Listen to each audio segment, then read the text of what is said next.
Hello, everybody.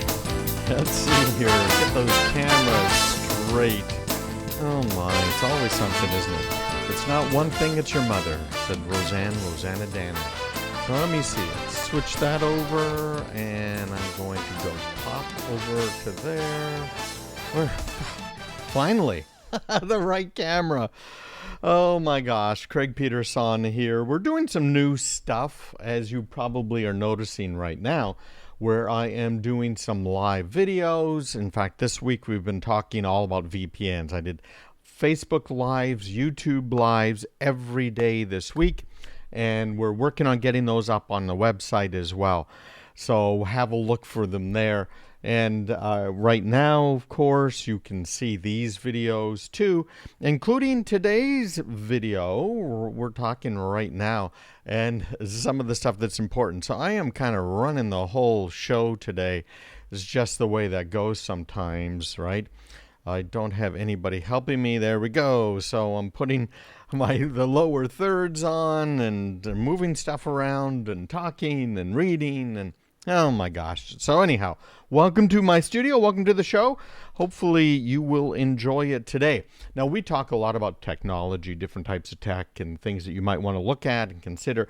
And I really emphasize security because it has been such a problem.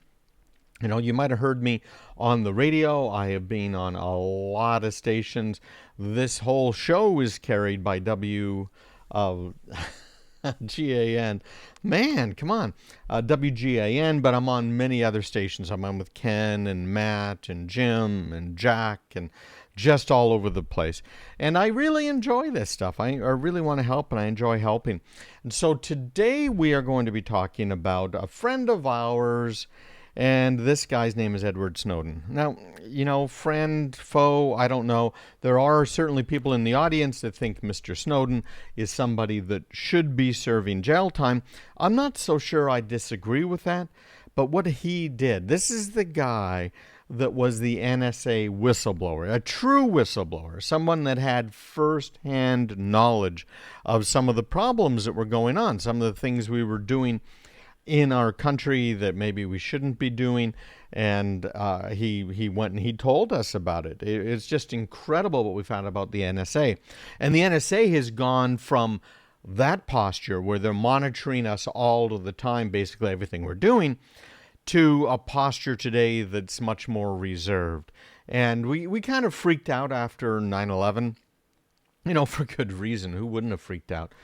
But because we had freaked out and freaked out so badly, we put in place this whole Patriot Act, and they just kept renewing it, and President Obama expanded what the NSA was doing.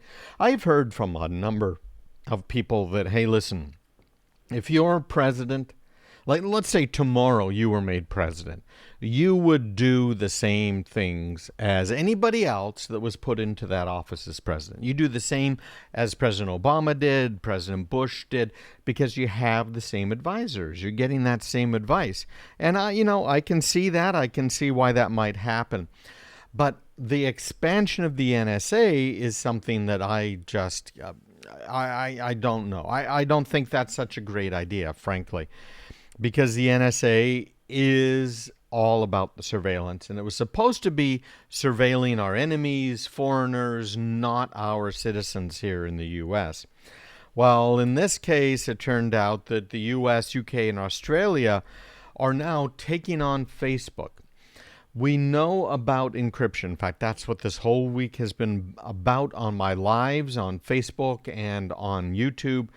I've talked about this, right? Encryption, what it is, what are they doing, what does end-to-end encryption mean, which prying eyes are they able to stop with a VPN, what are my recommendations for VPNs, which services to use, and when not to use a VPN, when there's a drawback.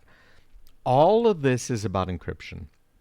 Think about what happened out in San Bernardino. I lived in San Bernardino for a few months. And we had out there just a horrific thing where this guy came into the office and he killed some people, and the FBI was trying to get into his iPhone, and Apple said, hey, we're not going to cooperate. And I kind of understand where Apple's coming from, because we do have our rights, our First Amendment rights, and we're supposed to be secure in our papers. Well, nowadays, what are our papers? What qualifies as our papers? Is it our phones? Is it our computers? Is it what we have in the cloud? Great article that I put up on the website that my wife and I worked on at craigpeterson.com, going into some more detail on this, and a good article from The Guardian, and that's the one I shared this week as well in my newsletter. And, if you want to get my newsletter, great. Just go to craigpeterson.com/subscribe. If not, hey, I understand it.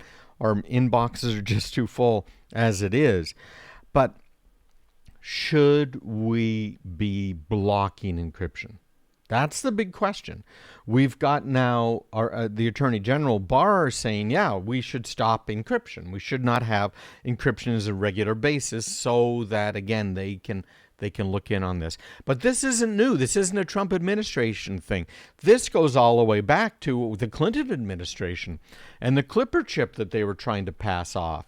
And it goes back to the NSA, who purposely misled the whole wide world on the data encryption standard. But under President Clinton, they said, hey, everybody, use this chip because it's guaranteed to be secure. It's developed by the NSA. These guys know what they're doing. You really want to use this. And Bill Clinton promoted it. Government was promoting it. And then the industry, we found out that there was indeed a backdoor in this. In fact, a pretty bad backdoor when you got right down to it. And because of that, we ended up saying, no, we don't want this. We do not want to have all of our conversations recorded. Now, this Clipper chip and the whole Jupiter encryption is also what led us to be able to get Saddam Hussein and his sons. We knew where they were because we could break the encryption, and that was thanks to the Brits. So we're talking about now encryption, and frankly, without encryption, in reality, we can lose all of our privacy. Everything that we have been working for all of our lives could be stolen. Because let me tell you something, and this is something that I'm sure you've thought of before. Most people have thought of this, kind of off and on over the years. But if you have something and the bad guys know you have something, are the bad guys going to try and get it from you? And the answer to that, I think, is an absolute, total, and complete yes. The bad guys want to get the stuff from us that they can get, that they can steal.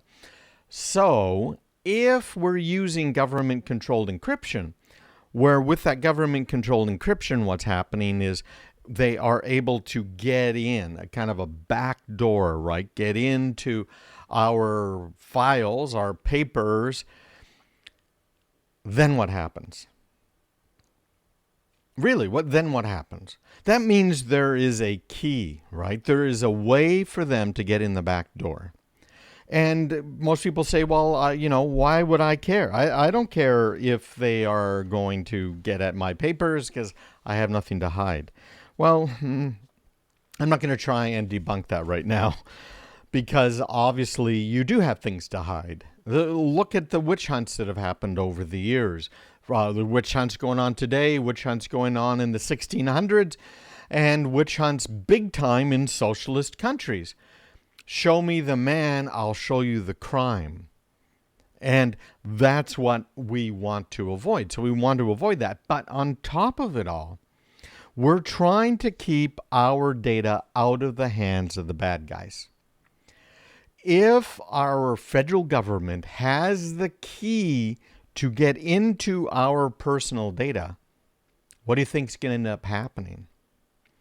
It's, Willie Sutton is credited with having said, hey, why did you rob banks? Well, I robbed banks because that's where the money is. And, that, whether or not that's true, he's credited with that.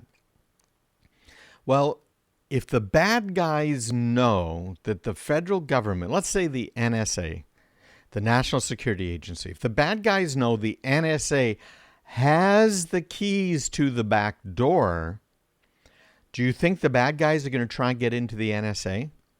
And I've talked about this on the show before. The NSA themselves were hacked. All of their top tools were stolen and are now being used to hack us.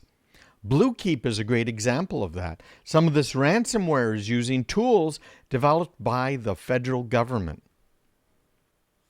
So, if the NSA can be hacked, and they can be hacked, and they have been hacked, what's going to end up happening a little bit later on down the road when the NSA has keys to the back door?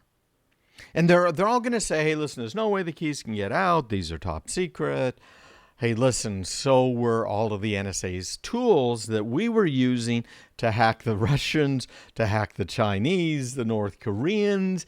So were the keys that the Clinton administration had to the backdoor cryptography that they were trying to push. And I'm not blaming, the Republicans or the Democrats. Both sides have equally tried to get backdoors in place. And frankly, where we're ending up at is right what we've been talking about right now. If we do not have encryption available to us as regular citizens, frankly, our privacy will be gone, totally gone. So we've got to fight for this and fight hard for this. No two ways about it. Don't let the federal government do backdoors and force encryption to be open. All right, when we come back, we're going to talk about the FBI. They are urging businesses to do something most businesses have never done. So we'll talk about that when we get back. So stick around. Of course, you're listening to Craig Peterson online and on WGAN and online at craigpeterson.com as well.